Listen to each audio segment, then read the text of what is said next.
cette veillée, alors si on peut dire veillée entre guillemets, que nous vivons ce mercredi après-midi.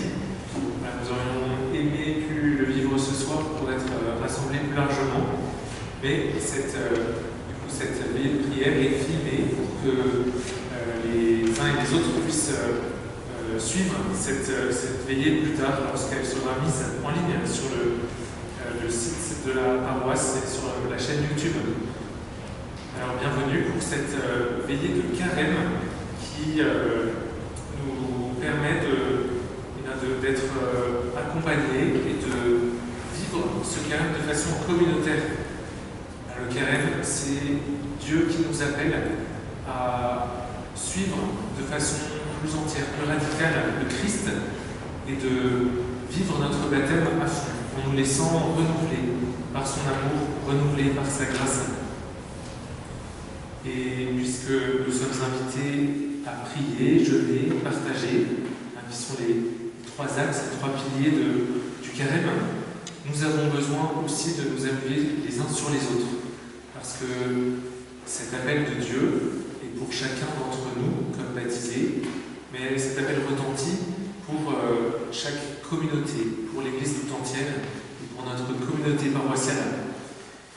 Alors c'est pour toute progression.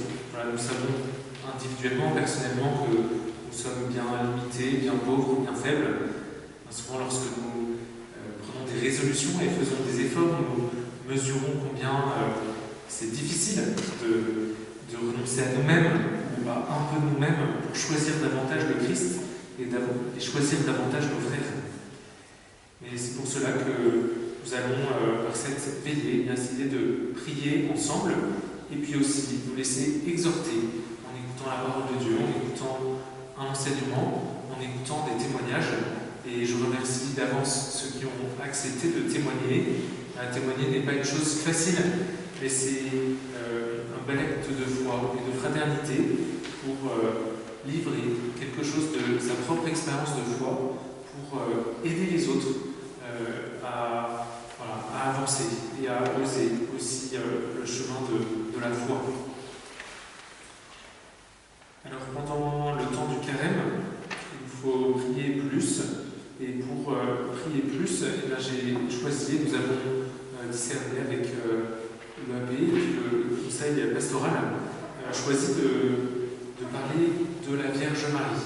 Alors en particulier, en cette année où était choisi de vivre une année de mission paroissiale mariale, c'est-à-dire d'annoncer la bonne nouvelle, parce que nous avons la mission en tant que paroisse et que baptisés d'annoncer l'Évangile. Et en passant par Marie, qui est une mère aimante, protectrice, qui nous conduit à Jésus. Avec Marie, nous pouvons aussi nous laisser façonner pour avoir un cœur davantage tourné vers les pauvres et les petits. La Vierge Marie est celle qui est avec un cœur de mère et qui écoute la prière de ses enfants. Et nous qui sommes envoyés vers nos frères, nous avons aussi la mission d'être plus à l'écoute, plus aimant. Et la Vierge Marie peut nous aider à vivre cette conversion d'une manière douce, mais d'une manière bien réelle. Alors au début de ce temps de prière et de partage, chantons l'amour de Dieu avec la feuille de chant que vous avez reçue et qui va nous permettre de commencer en chantant l'amour de Dieu.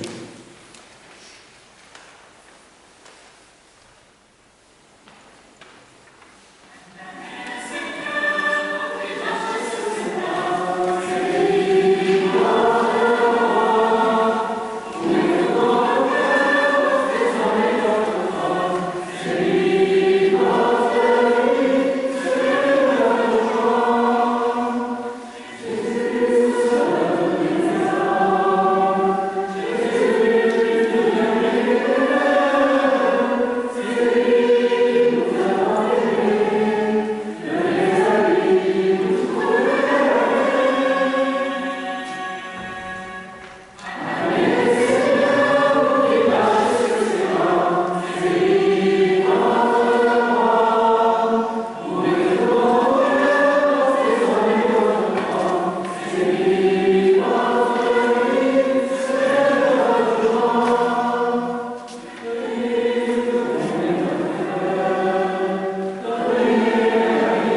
invite à porter en toi notre croix.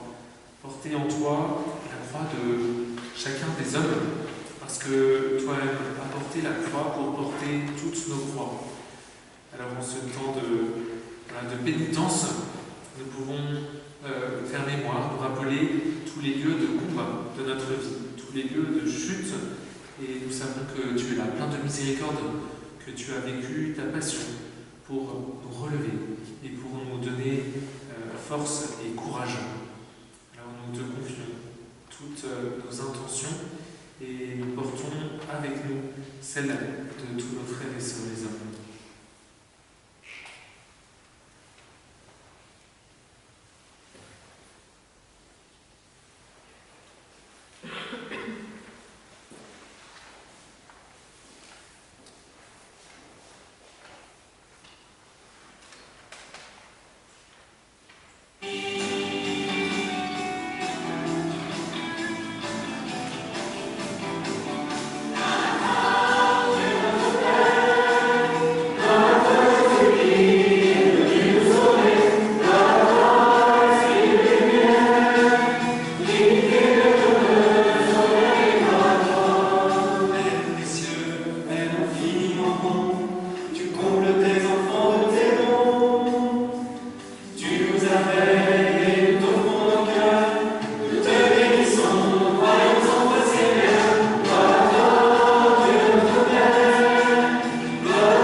Dieu Trinité, nous t'invoquons, toi qui es notre Père, le Père miséricordieux, le Père plein de tendresse, toujours prêt à accueillir ses enfants, même les plus éloignés. Gloire à toi, Jésus-Christ, toi qui es venu nous sauver, toi qui as donné ta vie pour nous et que nous préparons à accompagner dans la passion au cours de la Semaine Sainte. Et nous voulons te suivre jusqu'à la gloire de la résurrection.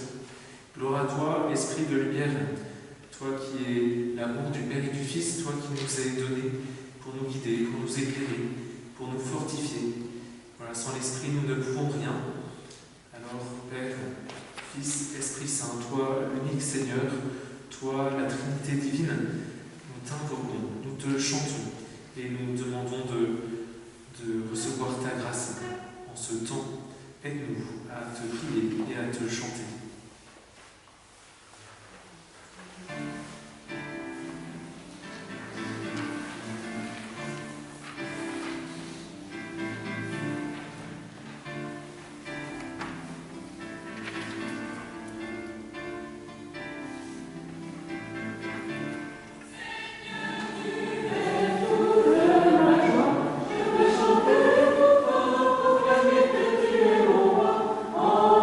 Seigneur.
Seigneur, Esprit Saint, nous t'invoquons. Viens pour descendre sur nous, descendre sur cette assemblée qui se tient rassemblée en cet après-midi. Viens descendre sur nous pour nous éclairer en ce temps du carême. Voilà, tu nous invites à descendre dans nos cœurs et à discerner là où tu nous appelles, les conversions auxquelles tu nous appelles. Et avant cela, nous devons discerner combien tu nous aimes, discerner ton amour infini, le ressentir, l'expérimenter en nous. Voilà, Seigneur, tu nous envoies ton esprit qui nous permet d'être guidés et d'être envoyés. Pour vivre la prière, nous avons besoin de ton esprit qui nous éclaire, qui nous fait ressentir ta présence, qui fait brûler ton feu dans nos cœurs. Pour jeûner, nous avons besoin de ton esprit de force pour renoncer à ce qui n'est pas de toi et pour te choisir, pour profiter du temps de la liberté gagnée, pour te servir et servir nos frères. Enfin, nous avons besoin de l'Esprit Saint pour partager, pour avoir la force de donner, d'aimer, de servir, et pour aussi discerner là où tu nous appelles à servir. Voilà, partager n'est pas chose facile. Aussi, nous t'invoquons, esprit de lumière, esprit de sainteté.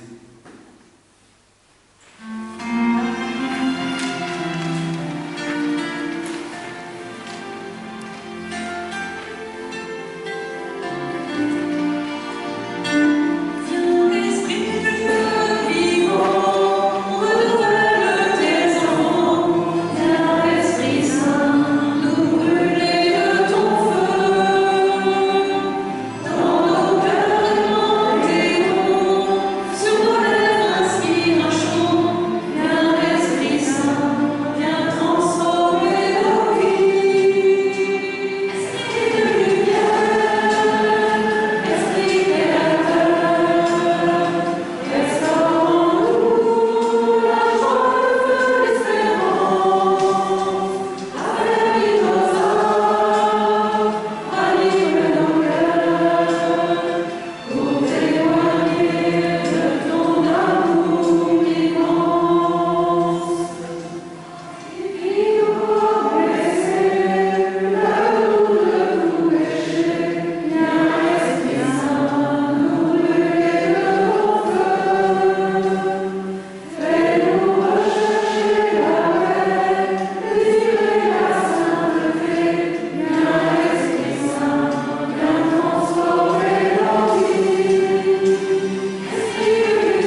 Je vous invite à vous asseoir.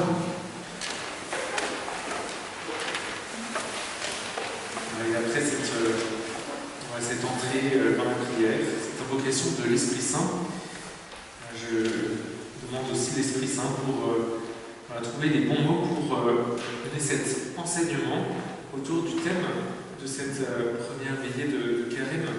Pourquoi prier la Vierge Marie aujourd'hui? Cet enseignement a pour objectif, entre autres, de nous peut-être de nous fédérer autour de ce projet missionnaire de prier Marie. Peut-être que ce projet, ce thème, peut être accueilli spontanément avec joie par certains. Peut-être que pour d'autres, c'est moins évident, le lien entre le carême, Marie, la mission. Aussi, je voudrais pouvoir vous donner par quelques mots, quelques éléments, nous faire grandir ensemble dans ce désir d'évangéliser avec la Vierge Marie et aussi de nous convertir. Alors tout d'abord, si on faisait un petit sondage parmi les fidèles catholiques d'aujourd'hui, en France largement, peut-être aussi dans la paroisse, on trouverait sans doute des divergences, ou en tout cas des différences entre la foi et ce qui anime le cœur des chrétiens. En effet, il y a ceux qui spontanément aiment prier Marie, qui l'ont reçue comme un cadeau dans la transmission de la foi, dans leur famille ou par le témoignage de proches. Et puis peut-être aussi ceux qui ont plus de mal, qui ont une forme de réticence ou de méfiance. Et peut-être parmi ceux qui sont sensibles à l'écuménisme, par exemple, et qui savent que nos frères protestants, par exemple, ont du mal à prier Marie, ou en tout cas ne la prient pas, ou ne l'honorent pas de la même manière que nous. Alors attention, parce que les orthodoxes sont aussi nos frères chrétiens, et dans cette convergence, dans cette fraternité chrétienne, les orthodoxes, eux, vénèrent plus que nous encore la Vierge Marie, et nous devons aussi faire grandir la fraternité avec eux. Alors l'écuménisme ne pourra pas se vivre, ne peut pas se vivre sans Marie. Mais peut-être simplement, certains n'ont pas reçu cet amour de la Vierge Marie, on pourrait dire au berceau, au biberon, ou dans leur expérience personnelle. Voilà, et puis il y a ce danger que chaque groupe toise l'autre groupe avec parfois un peu de condescendance ou de mépris.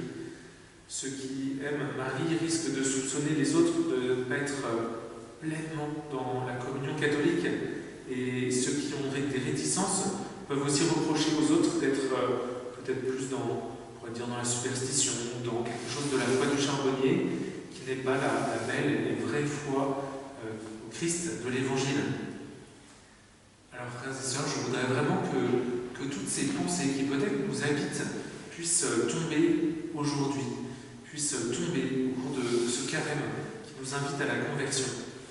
Et je voudrais que l'on saisisse l'occasion de cette mission paroissiale mariale en 2021 comme une chance pour prier ensemble davantage la Vierge Marie en paroisse en respectant les sensibilités de chacun, et puis de faire connaître son amour maternel pour évangéliser, pour attirer de nouveaux fidèles. Et aussi le thème de la prochaine veillée, la semaine prochaine, le 17 mars, sera la piété mariale avec une chance pour l'évangélisation. Voilà, donc j'en traiterai un peu moins de ce thème aujourd'hui. Voilà, c'est le Père Maximilien Lamartinière qui viendra nous enseigner. Alors pour aujourd'hui, pourquoi prier la Vierge Marie? Alors avec vous, je voudrais faire un parcours rapide à travers les évangiles, parce que la Vierge Marie n'est pas une invention des chrétiens, n'est pas une dévotion sortie de nulle part. Elle est enracinée dans la parole de Dieu. Elle nous a été confiée dans les évangiles. Et à travers ce bref parcours biblique, je voudrais montrer un petit peu, mettre en valeur le rôle de la Vierge Marie auprès de nous. Alors prenons comme scène biblique, alors je choisirai 3 passages. D'abord les noces de Cana, ensuite Marie au pied de la croix, et puis enfin Marie à la Pentecôte. pourrais choisir d'autres choses. J'ai choisi avec le cœur. Alors tout d'abord, les noces de Cana. Au début de l'évangile de Saint Jean, c'est le chapitre 2, le tout début du chapitre 2, voilà qu'il y a la première apparition publique de Jésus après son baptême par Jean dans le Jourdain. Et on voit que dans cette toute première étape de la vie publique de Jésus, la Vierge Marie a un rôle tout à fait éminent.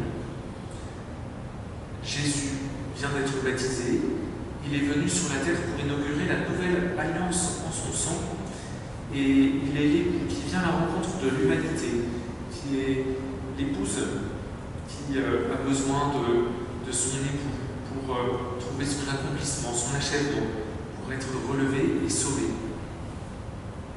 Et dans ces noces de l'humanité avec Jésus, comme dans les noces de Cana, il manque de vin. Il nous faut recevoir quelque chose, un don de Dieu, la grâce de Dieu, pour que notre vocation puisse s'accomplir pleinement, pour que le dessein de Dieu puisse s'accomplir. Et c'est la Vierge Marie qui voit le manque en premier et qui le formule pour le présenter à son Fils par ses paroles pleines de foi. Elle dit simplement « Ils n'ont pas de vin ». Et s'ensuit le dialogue étonnant. Jésus lui dit « Femme, que me veux-tu? Mon heure n'est pas encore venue. » Cette interpellation, femme, qui s'adresse à sa mère, « Femme, que me veux-tu? Mon heure n'est pas encore venue. » Et voilà que la Vierge Marie s'adresse au serviteur. « Tout ce qu'il vous dira, faites-le. » Et voilà que le miracle s'accomplit. L'eau est changée en vin. Les noces se font dans la joie avec ce vin qui coule en surabondance. Et cela évoque ces noces que Jésus est venu inaugurer avec l'humanité et qui se font aussi dans la surabondance de la grâce, dans la joie. Et on voit que Jésus se laisse, dans cette histoire, presser par sa mère. Il accepte de poser ce signe, ce premier des miracles qu'il accomplit pour rendre un témoignage à son Père. Voilà qu'il accepte de le faire sur la requête de la Vierge Marie. On pourrait dire qu'il accepte de poser un signe en avance de ce qu'il avait prévu lui-même. Alors cela nous laisse entrevoir la puissance de la foi de Marie, de sa confiance et de son intercession. Elle permet de hâter le plan de Dieu. Et Marie ne fait pas que changer le cœur de Jésus. Jésus est bienvenu pour ça, pour apporter sa grâce en surabondance.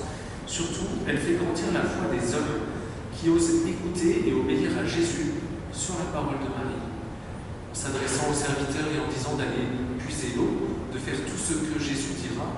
Finalement, son action, son intervention permet de faire grandir la foi des hommes qui sont là et permet au miracle de s'accomplir. Alors voilà pour cette première scène qui nous permet de mieux comprendre le rôle de Marie. Alors deuxième scène que j'ai choisie, Marie au pied de la croix. Voilà, toujours dans l'évangile de Saint Jean, chapitre 19, c'est les versets 25 à 27, c'est le dernier épisode de la passion de Jésus juste avant sa mort. On peut dire ces paroles de Jésus sur la croix sont des paroles essentielles. Voilà, c'est plus l'heure des bavardages. Voilà, si tant est qu'il y ait eu des bavardages dans la vie de Jésus, mais on peut accueillir ces dernières paroles comme vraiment des paroles importantes, des paroles à garder dans notre cœur. Il nous est dit, près de la croix se tenait debout sa mère. Jésus, voyant donc sa mère, et près d'elle le disciple qu'il aimait, dit à sa mère, Femme, voici ton fils. Puis il dit au disciple, voici la mère. Dès cette heure-là, le disciple l'accueillit chez lui. Cette scène peut surprendre par sa concision, sa brièveté, mais ce qui est dit en quelques mots est essentiel. À l'heure grave de sa mort, Jésus choisit de confier sa mère et son disciple l'un à l'autre. Le disciple est invité à accueillir la mère de Jésus, celle qui permet de continuer la présence de Jésus auprès de lui. Au moment de mourir, on pense à ce qui est plus précieux. Et Jésus choisit de confier celle qui lui est la plus unie, la plus proche, et la confie à son disciple. Et Marie, elle, se voit confier par Jésus le disciple. Et le fait que le disciple ne soit pas nommé dans l'évangile de Saint Jean, le disciple que Jésus aimait, n'a pas de nom. Alors, on l'associe à Saint Jean, mais dans l'évangile, son nom n'est pas dit. Et c'est pour que, en lui, à travers lui, tout disciple, les disciples que nous sommes, nous puissions nous identifier à lui. C'est-à-dire qu'en confiant Marie aux disciples, Jésus confie Marie à tous les disciples, à tous les croyants, à tous les chrétiens. C'est-à-dire que cette parole s'adresse aussi à nous. Et voilà, c'est Marie qui est, en ayant cette charge des disciples, eh bien, elle reçoit cette mission maternelle auprès de tous, auprès de tous les croyants. Et on peut dire que ce moment-là est aussi un moment qui n'est pas n'importe lequel. Ce moment que Jésus choisit pour confier Marie aux disciples, c'est justement ce moment où Marie est confrontée à l'épreuve la plus grande qui soit, perdre son fils. C'est ce moment où on dirait que toute espérance va sombrer parce que celui qui est l'auteur des promesses de la vie éternelle va mourir. C'est le moment de l'impasse totale, de l'obscurité totale. Le moment de la mort de Jésus, alors c'est vrai pour nous qui connaissons la suite, on peut se dire oui c'est un passage, mais à ce moment-là, d'ailleurs par l'absence des autres disciples qui avaient suivi Jésus et qui ont fui devant l'épreuve de la croix, on voit que la foi de ceux qui sont là est une foi immense.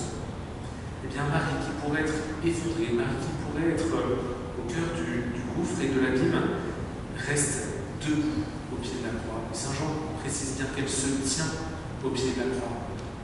Elle reste debout. Et ça a toujours été lu par les pères de l'Église, par l'Église comme Marie qui est dans la foi, qui se tient toujours dans l'espérance. Et alors c'est à ce moment précis que le disciple est confié à Marie. Alors en cela nous pouvons reconnaître Marie, la mère de l'espérance, qui nous est confiée par Jésus lui-même. Et elle est invoquée d'ailleurs dans la tradition comme aussi étoile de la mer, celle qui sauve dans les tempêtes de la vie.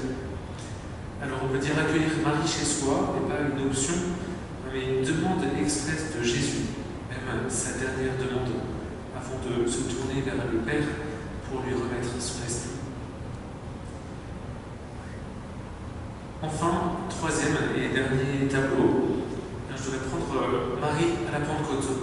Voilà, c'est dans les Actes des Apôtres, et au chapitre 1, versets 13 et 14, il nous est tout simplement confié que juste après l'ascension de Jésus, il vient de rejoindre son Père, il vient de quitter la terre et de s'élever vers le ciel, et les disciples sont là. Ils sont dépositaires d'une promesse, ils sont dépositaires de la bonne nouvelle, et en même temps, ils ne savent pas très bien par où commencer, ils se retrouvent perdus, et ils se recentrent dans la prière en s'isolant au cénacle. Voilà, je lis les versets 13 et 14. À leur arrivée, ils montèrent dans la chambre haute où ils se tenaient habituellement. C'étaient Pierre, Jean, Jacques et André, Philippe et Thomas, Barthélemy et Matthieu, Jacques, fils d'Alphée, Simon le Zélote et Jude, fils de Jacques.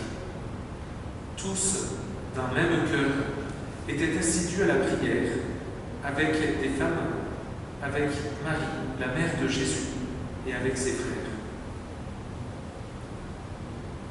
Ça veut dire que ces 10 jours d'attente entre l'Ascension et la Pentecôte, ce sont les apôtres avec Marie. Et ce n'est pas un détail. Si Saint Luc, dans les Actes des Apôtres, nous parle de cette présence de Marie au cœur des apôtres, c'est bien pour nous livrer un message. La Vierge Marie est au cénacle avec les disciples pour prier, et elle, qui à l'Annonciation avait reçu l'Esprit Saint, elle sur qui l'Esprit Saint est descendu pour concevoir et enfanter le Verbe de Dieu, eh bien, elle se tient avec les apôtres lors de cette attente et préparation à la venue de l'Esprit Saint. Marie est donc était celle qui avait permis la naissance de Jésus, et là, elle va permettre la naissance de l'Église. Oui, parce que cette descente de l'Esprit Saint à la Pentecôte et ce baptême dans l'Esprit qui envoie en mission, qui envoie les disciples porter la bonne nouvelle à toutes les nations. Et nous voyons que Marie est en marche avec l'Église et elle entraîne à la mission. Alors voilà pour ces 3 tableaux que je voulais parcourir avec vous. Les noces de Cana, Marie au pied de la croix et Marie à la Pentecôte. Mais on voit qu'à travers ces 3 scènes, on voit bien que la Vierge Marie n'est pas juste un instrument qui sert à un moment donné pour donner Jésus au monde. Elle est profondément unie à Jésus. Toute sa vie est consacrée à accompagner Jésus dans sa mission. Et elle joue un rôle clé. Marie conduit à Jésus. Marie intercède pour nous. Et Marie est là quand la foi vient à manquer. Alors, il faut retenir que c'est celle que nous recevons de Jésus et que nous recevons spécialement pour les moments de crise, pour les moments où nous sommes en difficulté dans la foi. Elle est la mère qui écoute, qui intercède, qui garde la foi et l'espérance pour toute l'Église. Alors, voilà pourquoi il est bon de prier la Vierge Marie, et particulièrement en temps de crise, particulièrement au moment où nous voulons nous rapprocher de Jésus en ce carême, particulièrement lorsque nous souhaitons aussi évangéliser, conduire tous les hommes à Jésus. Alors voilà pour ce parcours biblique qui donne un aperçu de cette mission de la Vierge Marie pour nous, mission qu'elle reçoit du Christ et qui explique pourquoi il est essentiel, je crois, de prier Marie. Alors j'aborderai encore 2 points plus rapidement. D'abord, la Vierge Marie et l'Église, pour bien comprendre quelle est la place que Marie peut et doit occuper dans notre vie de chrétien. Et puis, j'illustrerai simplement par une forme de dévotion à la Vierge Marie qui nous est indiquée par Saint Louis-Marie Grignon de Montfort et qui peut nous donner comme un éclairage, un élan pour nous adresser à Marie.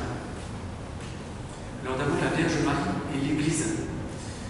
C'est pour ces raisons, à travers le parcours biblique que nous avons parcouru, voyons que l'Église ne pouvait pas mettre de côté la Vierge Marie et l'oublier pour ne prier que le Christ. La Vierge Marie est tellement unie à son Fils que chercher Dieu nous invite à passer par Marie, à cheminer avec Marie. Alors c'est pour cela que le culte de la Vierge Marie s'est répandu dans l'Église. L'Église a toujours vécu et considéré que la piété de l'Église envers la Sainte Vierge est intrinsèque au culte chrétien. C'est le catéchisme de l'Église catholique qui nous enseigne cela. Marie a été reconnue mère de Dieu au tout premier siècle de l'Église, au Concile d'Éphèse en 431, et les fidèles, à travers les siècles, se sont toujours réfugiés sous la protection de Marie. Alors, attention, je ne mets pas en parallèle le culte de Marie et le culte qui serait à rendre à Dieu. Attention, le culte marial a un caractère unique. C'est un culte qui est essentiel dans la vie de l'Église, mais c'est un culte qui est entièrement différent du culte d'adoration qui est rendu à Dieu, au Verbe incarné, au Père et à l'Esprit Saint. Voilà, on ne peut pas mettre sur un pied d'égalité, au contraire c'est un pied on peut dire c'est l'un est au service de l'autre. Le culte marial a une place unique et un culte qui nous conduit au culte d'adoration qui est rendu à Dieu. Alors on ne peut pas jamais se dire que la Vierge Marie va faire de l'ombre à son Fils. Au contraire, elle l'offre, elle nous conduit à Jésus et elle offre Jésus au monde. Et on voit que la Vierge Marie a une place spéciale dans toute la liturgie de l'Église. La Vierge Marie est invoquée à chaque fois que l'Eucharistie est célébrée, à elle est dans le canon de chaque messe. Et puis au cours de l'année liturgique, elle est fêtée à de nombreuses reprises. Et on peut voir que Marie est toujours unie à son Fils à travers toutes les étapes des mystères de la vie du Christ, de l'incarnation, lors de l'Annonciation, jusqu'à l'Assomption de la Vierge Marie, où elle est protégée de la corruption de la mort, et puis même à l'Immaculée Conception, lorsque Marie est conçue, immaculée, protégée du péché dès avant sa naissance, pour être la demeure parfaite que Dieu voulait pour son Fils. À chaque étape, la Vierge Marie est unie à son Fils. Elle est toute relative à Dieu. Elle se reçoit de lui et elle conduit à lui. Ainsi, prier Marie ne peut éloigner de Dieu, mais au contraire, en rapproche de façon certaine. Enfin, Marie nous est donnée comme mère de l'Église. Voilà, c'est le pape Paul VI qui, au lendemain du Concile Vatican II, va parler de Marie sous le vocable mère de l'Église. Et vous savez que c'est le pape François qui a institué cette fête Marie-Mère de l'Église, justement au lendemain de la Pentecôte. Désormais, depuis quelques années, le lundi de Pentecôte est un jour dédié à Marie, mère de l'Église. Et en effet, pourquoi? Parce que si Marie est mère de l'Église, elle en est d'abord membre. Ça veut dire que l'Église, c'est l'ensemble de l'humanité qui a été rachetée, sauvée par le Christ. Et Marie est la première des sauvés, la première des rachetés. Et lorsqu'on regarde Marie, on contemple en elle par avance ce que tout homme baptisé est appelé à vivre par vocation. Alors on voit que Marie est toujours unie à son Fils, et par son Assomption, elle est déjà associée à la résurrection de son Fils. Et bien c'est la vocation de tout baptiser, de l'Église tout entière, d'être participante de la résurrection. Alors pour nous, en tout cas pour les saints et pour les saints en devenir que nous sommes, cette participation à la résurrection se fera à la fin des temps, au moment de la résurrection des morts. Mais pour Marie, cela s'est fait par avance. Ainsi, on ne peut pas comprendre notre vocation de baptiser, notre vocation à la sainteté, sans regarder le parcours de la Vierge Marie. Voilà, le catéchisme parle de la Vierge Marie comme la réalisation exemplaire de l'Église. Alors, ça s'appelle le typus de l'Église. C'est-à-dire qu'en elle, voilà, on peut contempler la plénitude de ce à quoi nous sommes tous appelés. Et c'est pour cela d'ailleurs que le Concile Vatican II, qui parle de la Vierge Marie, n'a pas fait un document spécial sur la Vierge Marie, mais a parlé de Marie dans un chapitre, le 8e chapitre du document sur l'Église, la Constitution sur l'Église, Lumen Gentium. Parce que voilà, les évêques, les pères synodaux considéraient qu'on ne pouvait pas dissocier ce qui est dit de la Vierge Marie et ce qui est dit sur l'Église.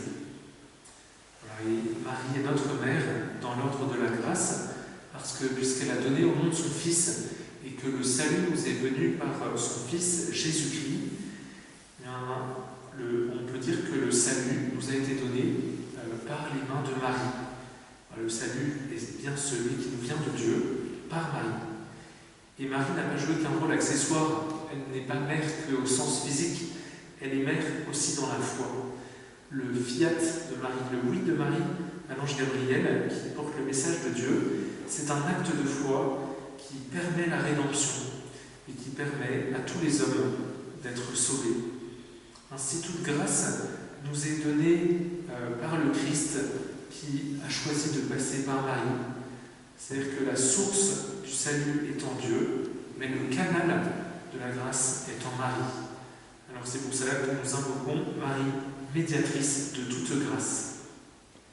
Et son action ne s'arrête pas après sa vie terrestre, mais elle continue son rôle d'intercession depuis le ciel où elle est unie à son Fils. Et cette médiation de Marie ne retire rien à l'unique médiation de Christ, mais au contraire facilite l'accès à Jésus. Alors voilà le rôle de Marie dans l'Église. Alors voilà pourquoi il serait tellement dommage de se priver d'invoquer Marie, d'invoquer celle qui nous est donnée comme mère par Jésus lui-même. Alors maintenant, et simplement comme illustration, et nous aurons l'occasion peut-être d'approfondir cela au cours de notre pèlerinage paroissial à Chartres le dimanche 9 mai. Nous pourrons parler de cette dévotion à la Vierge Marie telle que nous la présente Saint Louis-Marie Grignon de Montfort.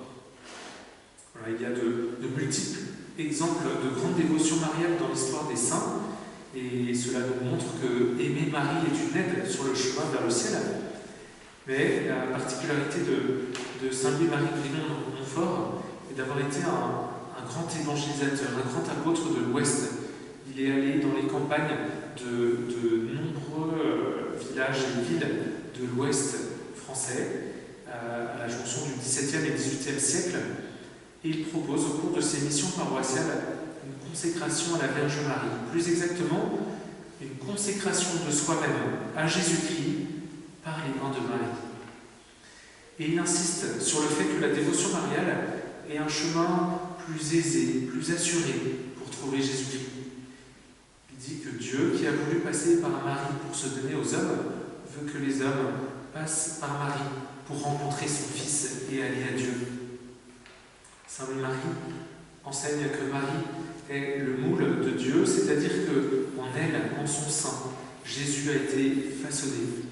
Et nous, les baptisés, qui sommes appelés à devenir d'autres Christ, à ressembler au Christ par notre vie, eh bien, Marie peut nous former, façonner, pour que nous puissions ressembler à Jésus et devenir saints. Alors, tout cela, nous en reparlerons au mois de mai, mais osons nous appuyer sur la tradition spirituelle de ceux qui nous ont précédés pour oser faire confiance à la Vierge Marie. Alors pour conclure, eh bien, osons prier Dieu par Marie, et on est sûr de ne pas se tromper, et puis même de prier Dieu comme Marie, parce qu'elle est modèle de foi, d'espérance et de charité.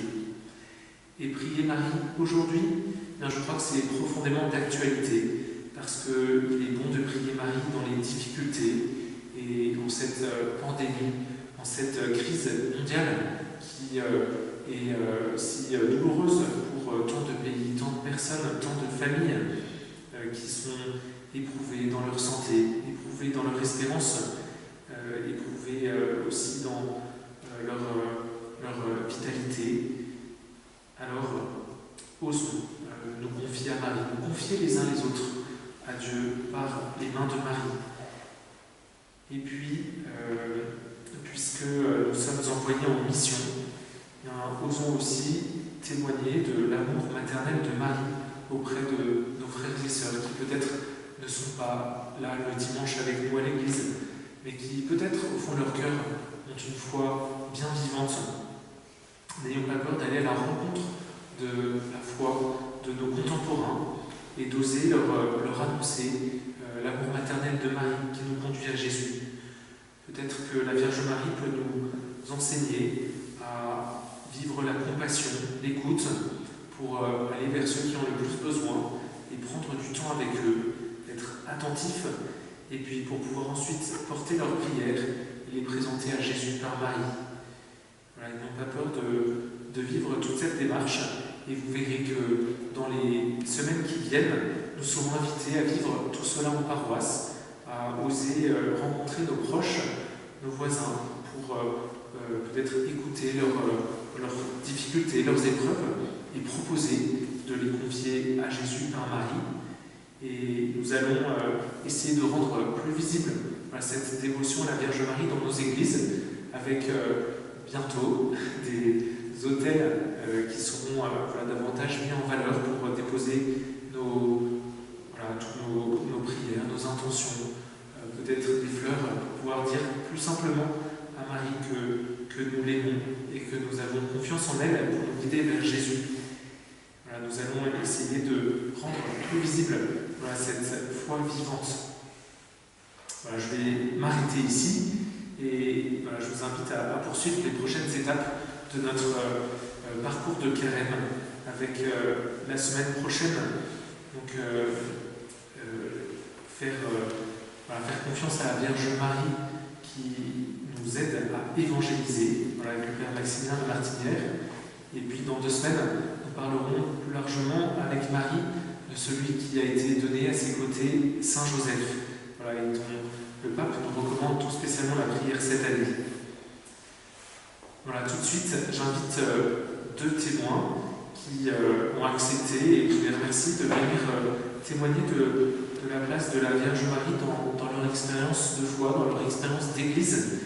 Alors, viendront témoigner Anne-Marie, qui parlera plus particulièrement de la place de la Vierge Marie auprès des malades, notamment de son expérience du pèlerinage à Lourdes.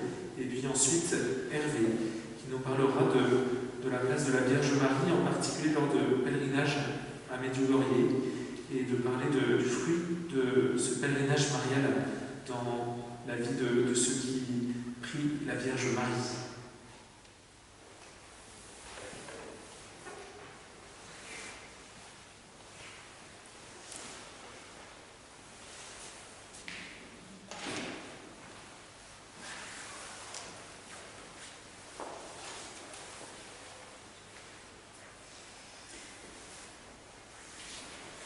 Bonsoir à tous. En écho avec ce que vient de dire le Père Xavier, si je vous parle de Lourdes, c'est très probablement une histoire de tradition familiale, toute petite. J'ai connu mon père toujours regardé de Lourdes, donc probablement une certaine forme de continuité. Traditionnellement, le pèlerinage diocésain à Lourdes se situe pendant les vacances du printemps et concerne des pèlerins nombreux au niveau du diocèse, autour de notre évêque, 800 pèlerins, 220 malades que nous accompagnons, avec 600 hospitaliers.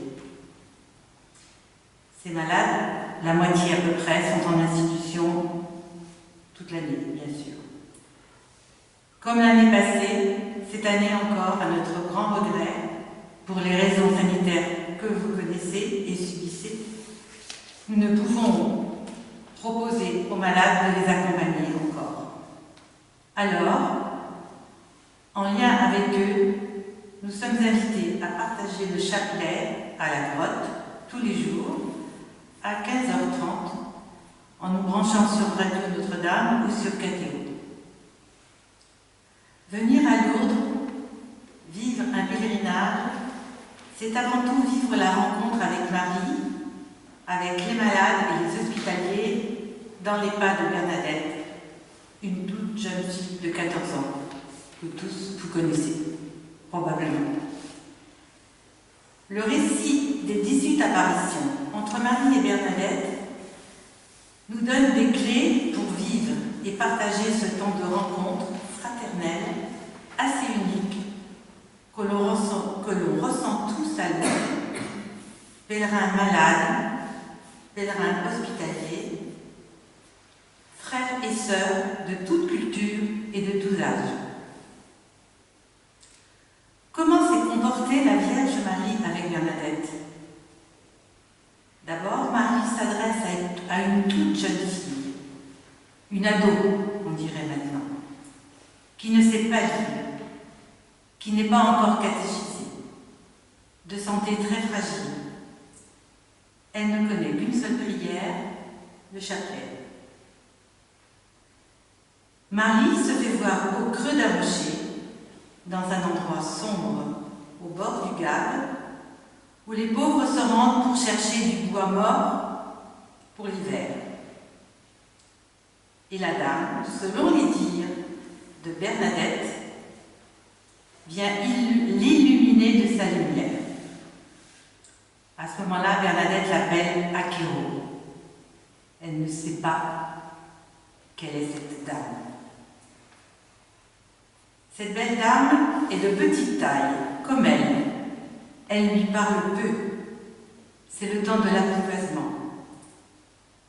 Elle s'adresse dans sa langue, en béarnais. Elle lui parle avec respect. Bernadette nous dit dans les récits, elle me disait « Vous, voulez-vous me faire la grâce ?» Elle lui souriait. Cette attitude décrite par Bernadette, ces attitudes décrites par Bernadette sont très réconfortantes pour les malades. Certains très désireux de venir une première fois ressentent souvent de l'appréhension, comme Bernadette. Pour nous, hospitaliers, nous partageons aussi cette crainte. Peur de gaffer, d'être maladroit, de ne pas être suffisamment attentif à leurs besoins et à leurs attentes. Cette tension des premiers jours s'atténue progressivement, les sourires sont plus fréquents, les échanges plus faciles, un climat de confiance et de sécurité s'instaure, ce qui facilite la relation entre malades et hospitaliers. La première attente des malades à Lourdes, une fois cette appréhension dépassée, c'est de découvrir et de vivre pleinement tous les moments proposés. Quitter un quotidien souvent répétitif, monotone, et pour beaucoup, c'est la seule sortie de l'année. Lourdes accueille des personnes croyantes, souvent, mais aussi des non-croyants ou en recherche de sens, des personnes de d'autres religions.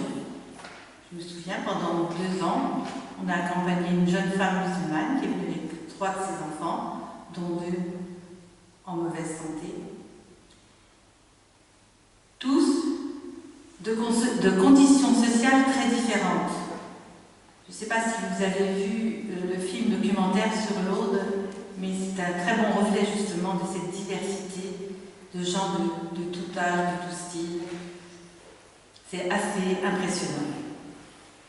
Ces 5 jours de pèlerinage sont vécus comme une bulle de grande fraternité réciproque entre malades et bien portants, où nous partageons de nombreux temps de prière, de catéchèse, de recueillement ou de silence, mais aussi des moments conviviaux, animés principalement par des jeunes lycéens ou étudiants, très attendus par les malades, heureux de vivre la spontanéité de la jeunesse dans leur quotidien.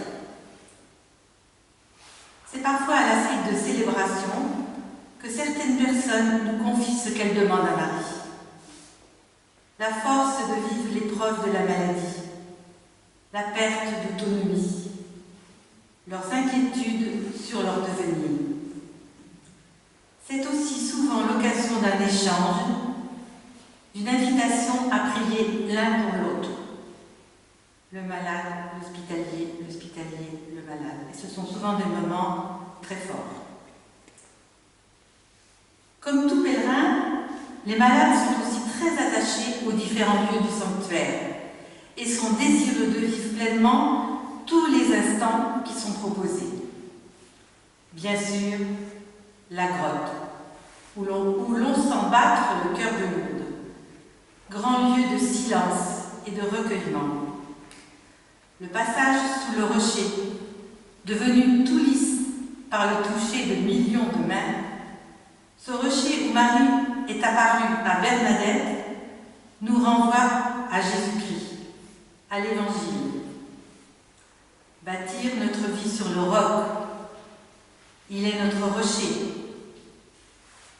La grotte où chacun, au cours de messe ou de chapelet, vient prier la Vierge Marie en lui confiant ses difficultés, ses souffrances, mais aussi ses joies et ses espoirs secrets de guérison du cœur et du corps.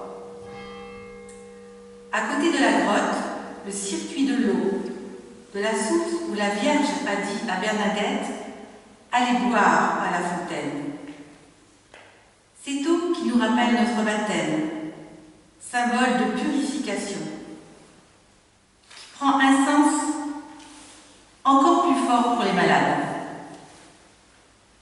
Cette eau, dans la tradition de Lourdes, signe d'espérance d'une vie meilleure. Chacun souhaite en ramener un peu pour le partager avec quelqu'un au retour du pèlerinage. C'est très touchant de voir les malades qui nous demandent de remplir leurs petites bouteilles parce qu'ils ont à leur retour envie de l'offrir peut-être à un voisin de chambre quand ils sont en institution ou quelqu'un de leur famille. Après le symbole de l'eau, j'ai oublié quelque chose. Excusez-moi. Cette eau que l'on boit à la source nous invite aussi à s'y plonger dans les piscines. Temps très fort, partagé parfois avec un malade, s'il le souhaite. C'est une démarche parfois difficile, qui nécessite un temps de réflexion. C'est une démarche d'humilité et de confiance, mais qu'on n'oublie jamais. Après le symbole de l'eau, suite à l'invitation de Marie, allez dire aux prêtres qu'on vienne ici en procession et qu'on bâtisse une chapelle. La procession mariale, moment très populaire à Lourdes, à la tombée du jour, nous rappelle l'humanité qui, à travers les siècles, chemine vers Dieu et conduit par la Vierge Marie. Malgré la fatigue pour les malades, ce moment intense où alternent les Ave Maria chantés, le rosaire commenté par un chapelain, tous un cierge à la main, avançons jusqu'à la basilique du rosaire. Autre temps fort que les malades souhaitent toujours vivre, la procession du Saint-Sacrement, qui se termine par la bénédiction des malades. La messe internationale dans la basilique souterraine, où les prières et les chants traduits en 6 langues nous font vivre l'universalité du message de Marie. C'est un peu, comme vous disiez, Père, un temps de Pentecôte, là aussi, qu'on vit tous, qu'on partage tous. Et là, ce temps très impressionnant, les malades ne se sentent pas seuls. Le sacrement de réconciliation, proposé au bord du Gave, quand le temps le permet, en fidélité au message de Marie, nous rappelle que nous sommes tous appelés à la conversion. Et le sacrement des malades, plein de sens à Lourdes. Tant de prières et d'actions de grâce pour ce sacrement reçu, qui s'exprime souvent par la sérénité et le bonheur qui se lit sur leur regard. Avant de terminer, peut-être que vous êtes surpris que je ne vous ai pas encore parlé des miracles. Dès la découverte de la source dans la grotte de Massabielle, en 1858, les habitants de Lourdes sont venus prendre de l'eau et de nombreuses guérisons se sont opérées. Parmi ces miracles annoncés et qui ont commencé,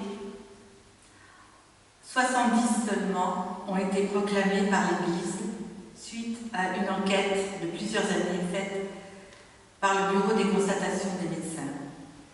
C'est l'évêque du lieu où habite la personne qui déclare comme une grâce spéciale ce que les médecins reconnaissent actuellement comme une guérison inexpliquée. Depuis 10 ans que j'accompagne les malades en tant que soignante, je n'ai jamais entendu un malade me dire « Je viens à Lourdes pour être guéri ». Je pense qu'il s'agit de beaucoup plus d'un souhait de paix intérieure, mais aussi d'un vœu non exprimé de retrouver une santé meilleure. Marie a une place privilégiée auprès de nous tous qui présentons des fragilités à lui confier. Mais la première place est aux plus fragiles, aux malades, aux exclus, aux marginaux, ceux que le pape François appelle ceux de la périphérie. Pour nous, hospitaliers, c'est rencontrer le visage du Christ dans chaque malade. C'est vivre la simplicité du service comme Bernadette. C'est approfondir une relation aux autres, à l'exemple de la Vierge Marie avec Bernadette. C'est l'apprentissage de la confiance, comme ces millions de pèlerins venus du monde entier. C'est une expérience de fraternité pour les plus jeunes collégiens et lycéens, découvrant peut-être pour la première fois la personne malade, fragile ou handicapée.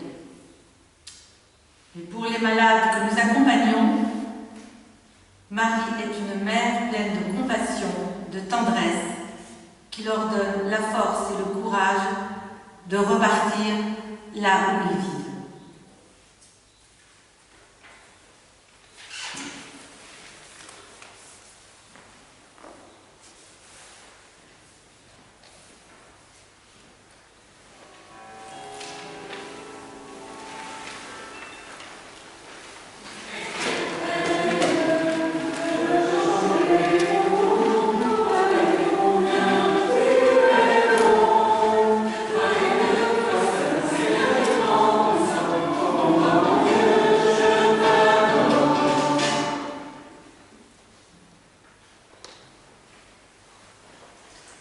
Merci pour ce témoignage de cette relation, cette place spéciale de la Vierge Marie à Lourdes et qui met en lumière combien Marie conduit à Jésus, combien elle touche les cœurs de tous, quelles que soient nos conditions, et avec un soin particulier pour les plus éloignés, les plus petits, les plus pauvres, les plus malades.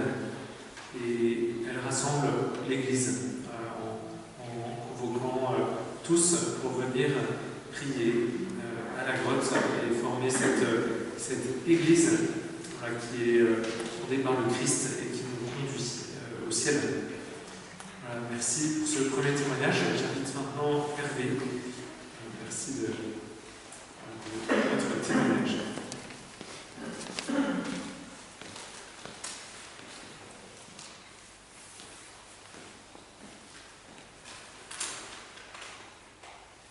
J'étais un peu feignant, moi j'ai pris un témoignage que j'avais fait l'année dernière, un peu dans les mêmes circonstances. C'est à l'occasion de la visite de Monseigneur Ozer, qui est le visiteur apostolique que le pape François a envoyé à Medjugorje pour organiser la pastorale et voir ce qui se passait. Et en fait, il est venu l'année dernière et on m'a demandé de témoigner, ce qui était déjà difficile. Puis en regardant ce que j'avais écrit, ça n'a pas changé beaucoup en fait. Et voilà, donc j'ai repris ce témoignage. Medjugorje, c'est une histoire qui pour moi commence à l'adolescence. Ça commence en 81, c'est ça, Annette? Voilà. Moi, je l'ai découvert 15 ans à travers un livre que maman avait. J'ai juste lu, je n'ai pas été tellement plus long. La Vierge apparaît-elle à Medjugorje, c'était le titre. Et la belle affaire, et pourquoi pas. Je crois bien en Dieu, ce qui n'est pas une évidence en soi. Alors, croire que la Vierge apparaît à Lourdes, à Fatima, à Medjugorje, pourquoi pas. C'est pas un problème.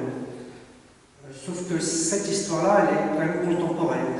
C'est de mon vivant. Puis ça m'interroge. Je me dis, si Jésus revenait maintenant, est-ce que je serais capable de le reconnaître? Voilà. Mon premier pèlerinage, c'était il y a 7 ans maintenant. C'est l'expérience de la paix que j'y ai faite. Une paix profonde et qui m'a vraiment étonné. J'ai eu l'occasion de faire pas mal de pèlerinages, de retraite, à travers le scoutisme. J'ai été à Lourdes, j'ai été pas mal de lieux mariales. Ici, j'expérimente un silence intérieur, une paix et une quiétude dans ma foi. Je n'attends rien en venant, j'accompagne juste Annette, ma femme. Et j'ai un sentiment d'être en eau claire comme jamais, comme une truite dans son ruisseau. Ma foi respire. Je ne doute pas, Marie est là. J'accueille. En une semaine, à l'école de Marie, nous revenons à 5 fondamentaux. La prière, l'Eucharistie, la confession, la lecture de la parole et le jeûne. En fait, rien de nouveau. Pas de vision, pas de phénomène extraordinaire. Mais pourtant, il y a quelque chose qui a bougé en moi. J'ai été remis en route à ce moment-là. Et en montant les gammes de ces 5 cailloux quotidiens, voilà, il y a un rythme, une vitalité spirituelle et qui voit le jour. Voilà. Le chapelet devient une rencontre intime et reposante dans les bras de Marie. Un instant d'abandon sous son regard bienveillant, où je suis rendu disponible. La difficulté de la litanie, de la prière n'importe plus. Les intentions deviennent presque secondaires. Marie sait, je suis rendu présent à sa présence. Marie s'occupe de tout et Marie s'occupe de moi. Jésus devient une personne, quelqu'un d'accessible, d'intime. Une présence, et particulièrement dans l'Eucharistie, où il m'attend amoureusement, patiemment et humblement. Pour moi, et je ne suis pas théologien, donc j'ai des libertés, c'est toute la Trinité qui se concentre dans Jésus Eucharistie, et que je vois pétri dans la farine de Marie, entre le Père, lors de l'élévation, je peux empêcher de voir Marie aussi. Dieu se donne par les mains d'un homme qui se rend disponible, qui se soumet à la volonté humaine. L'efficacité du sacrement tient plus alors de ma perméabilité à le recevoir et à l'accueillir, de l'intensité de mon désir. Voilà le grand miracle de Medjugorje pour moi, en fait. Toutes les messes ont changé depuis.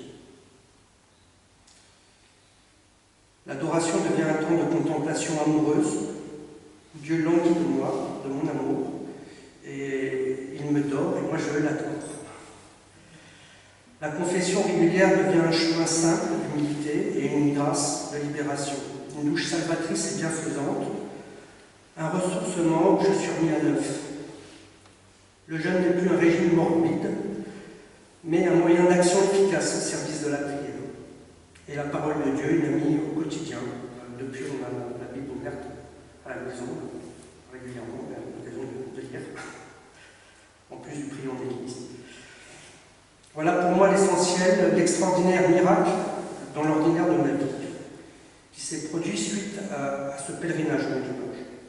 Depuis, il me semble que Marie m'accouche dans l'Esprit Saint, qu'elle me spiritualise d'une certaine manière. Elle m'unifie et elle me donne Jésus, son Fils, le Fils de Dieu. Elle me rend à mon Père. Oui, je suis son bien-aimé qui dort. Dieu croit en moi, alors peut-être que je suis capable, peut-être que j'en suis capable. J'ai fini par merci Marie et merci Jésus. Puis bon, je n'ai pas été totalement feignant. Pour moi, Marie, c'est vraiment une porte d'accès. Quand Jésus dit « je suis le chemin, la vérité de la vie », pour moi, il passe par Marie. Quand il s'incarne, il passe par Marie. Je crois qu'il dit quelque chose. Et en fait, Marie m'incarne Jésus. Elle me rend sensible. Là, on est dans le temps de Pâques. On va vers Pâques. Et on va passer par l'épreuve du chemin de croix.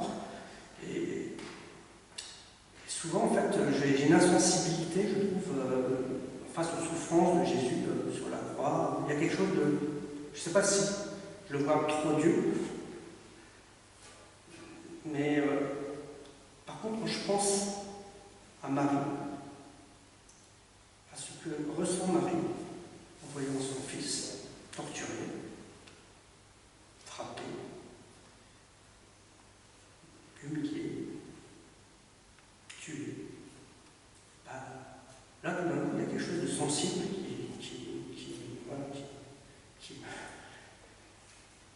qui me rend perméable, c'est ce que j'appelle une perméabilité. Alors, je ne comprends pas forcément bien l'amour de Dieu à travers toutes ces souffrances, mais voilà, il y a un moment, il n'y a plus d'indifférence. Et en fait, Marie me rend possible l'incarnation de Dieu. Elle me l'incarne, ce que j'ai dit alors. Et du coup, en fait, je regarde Jésus par Marie.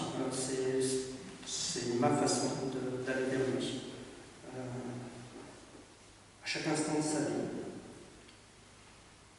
Et par exemple, je parlais des moments douloureux, mais imaginez aussi la résurrection.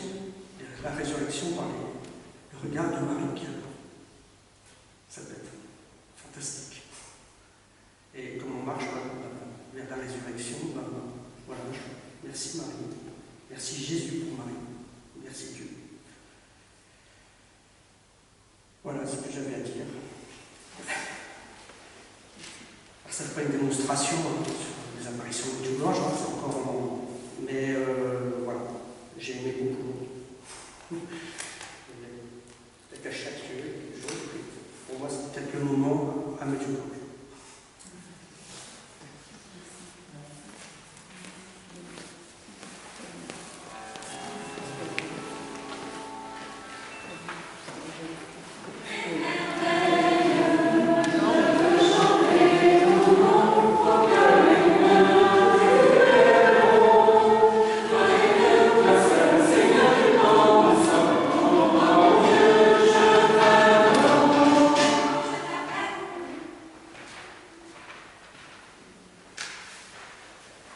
Merci pour ces témoignages qui nous permettent de rendre plus palpable, plus proche, plus concrète ce que doit être la dévotion mariale, cette prière des chrétiens, accompagnée par l'amour maternel de Marie.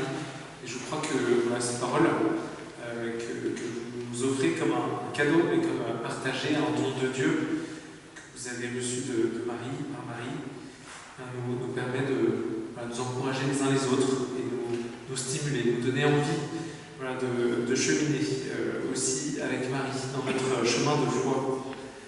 Que la Vierge Marie nous aide à être dans l'espérance pour nous-mêmes et puis pour ceux vers qui nous sommes envoyés. Alors avant de nous quitter, nous allons vivre cette expérience de prier ensemble Jésus par Marie, en prenant un temps, même bref, mais pour accueillir les prières qui sont confiées. Il y a des prières et c'est possible de continuer à donner des intentions de prière en les déposant dans les boîtes bleues au fond des églises ou aussi en envoyant un mail au secrétariat paroissial. Et toutes ces prières et celles que nous portons dans nos cœurs, nous les partageons ensemble pour être nous-mêmes en communauté paroissiale, cette communauté des baptisés réunie avec Marie pour invoquer le Seigneur, pour demander l'Esprit Saint.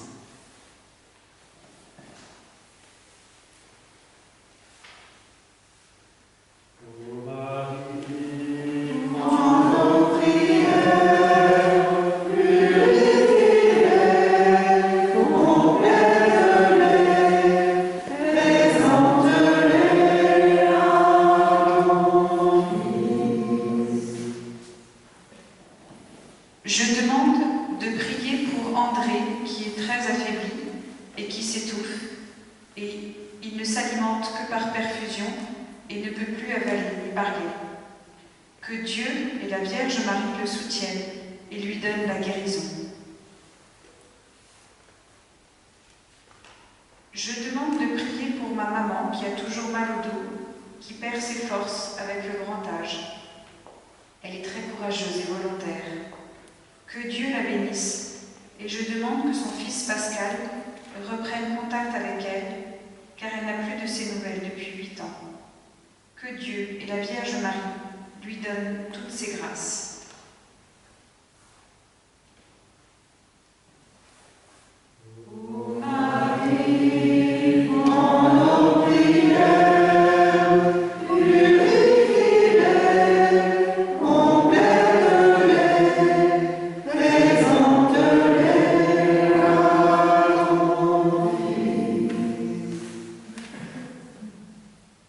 Marie, je te rends grâce pour toutes les personnes qui prient pour les malades dans cette église.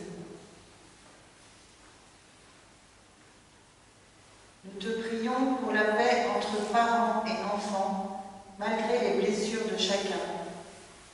Seigneur, merci pour les petits pas que tu nous feras faire les uns vers les autres.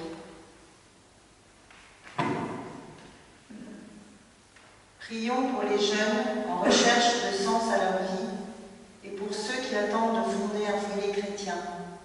Marie, apporte-leur ta douceur et ta tendresse, ta confiance et ton espérance.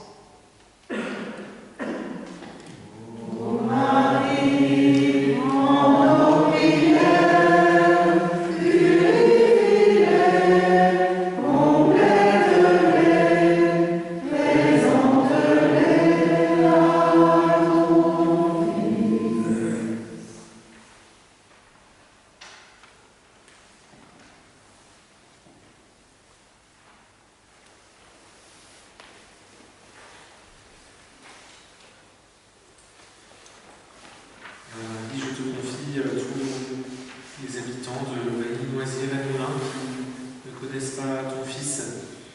qui ne partagent pas la foi ou qui ont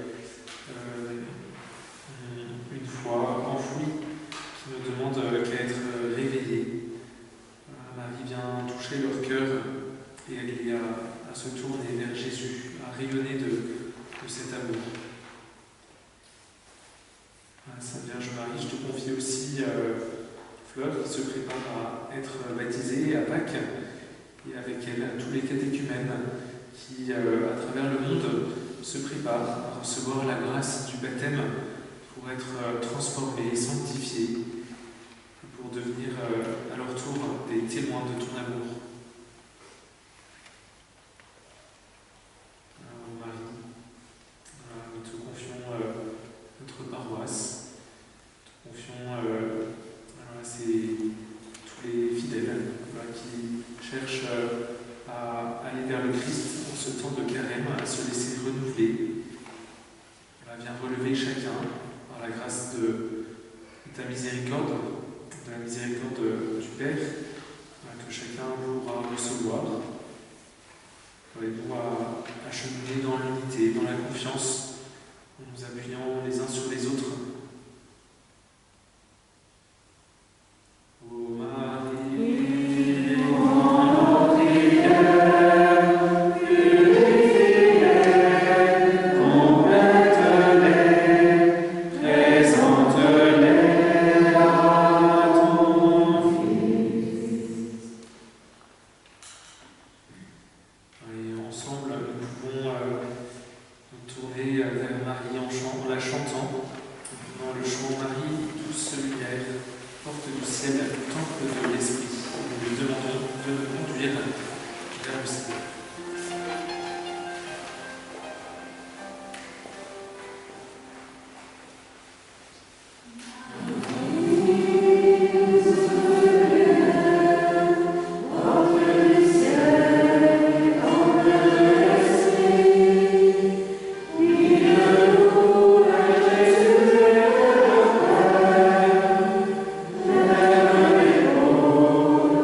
cette veillée, le fait qu'elle soit disponible, on va essayer de la mettre le plus vite possible, voilà, sur les limites techniques, voilà, à disposition sur la chaîne YouTube de la paroisse.